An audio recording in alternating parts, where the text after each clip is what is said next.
आज हम एक बहुत ही पेचीदा केस के कानूनी बारीकियों को समझेंगे। एक ऐसा मामला जिसकी शुरुआत होती है एक घबराई हुई इमरजेंसी कॉल से। ये कहानी आपको जांच की उलझनों और धोखे की कई परतों के बारे में सोचने पर मजबूर कर देगी। तो चलिए इसके तह तक चलते हैं। जरा सोचिए, वो डर, वो दहशत, जब फोन पर एक मां की कांपती हुई आवाज आती है। महाराष्ट्र में एक महिला का यह दावा था और इस एक कॉल ने ना चारों तरफ हड़कंप मचा दिया। ये एक ऐसी चीख थी जिसने पुलिस को फौरन एक्शन में ला दिया। और देखिए, पहली नज़र में तो ये केस बिल्कुल सीधा साधा लगता है ना। एक माँ है जो डरी हुई है, उसके बच्चे गायब हैं और जाहिर है पुलिस की पहली प्रायोरिटी ने ढूंढना ही होगी। तो जो शुरुआती रिपोर्ट आई उसके हिसाब से एक महिला ने यह दावा किया कि उसके 2 बच्चों को किडनैप कर लिया गया है। अब पुलिस के लिए तो ये बहुत ही सीरियस मामला था, लेकिन जैसा कि हर एक एक्सपीरियंस्ड इन्वेस्टिगेटर जानता है, कानून की नज़र में सच अक्सर वो नहीं होता जो पहली बार में दिखाई देता है। तो अब कहानी का एंगल थोड़ा बदलते हैं और इसे इन्वेस्टिगेटर्स की नज़रिए से देखते हैं। लीगल पॉइंट ऑफ व्यू से जो ये परफेक्ट कहानी लग रही थी ना, उसमें बहुत जल्दी ही दरारें नजर आने लगी। और जैसे जैसे सवाल गहरे होते गए, कहानी का एक एक धागा मानो उधड़ता चला गया। ये जो टाइमलाइन है ना, ये दिखाती है कि कैसे एक सीधा सा दिखने वाला केस एकदम से उलझ गया। इमरजेंसी कॉल हुई, पुलिस भी मौके पर पहुंची, लेकिन सब कुछ बदल गया पॉइंट नंबर 3 पर आकर। वो था बयानों में कॉन्ट्रडिक्शंस, यानी विरोधाभास। और यहीं से पहला रेड फ्लैग उठा कि भाई कुछ तो गड़बड़ है। इसके बाद जो एक दुखद खोज हुई, उसने तो केस की दिशा ही पलट दी और फिर आखिरकार सच सामने आ ही गया।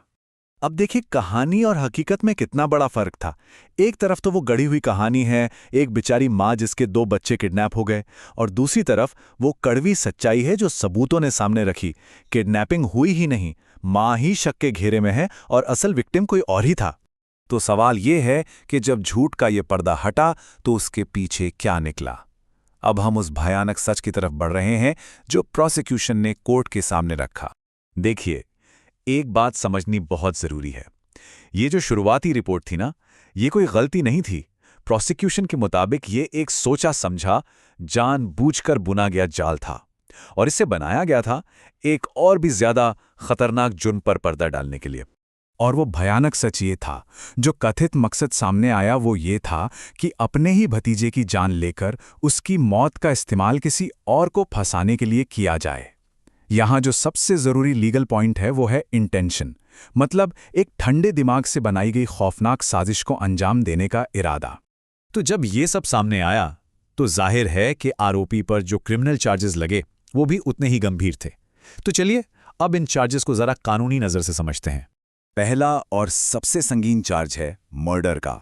अब कानूनी भाषा में इसका मतलब होता है गैर कानूनी तरीके से और प्री प्लान्ड तरीके से किसी की जान लेना।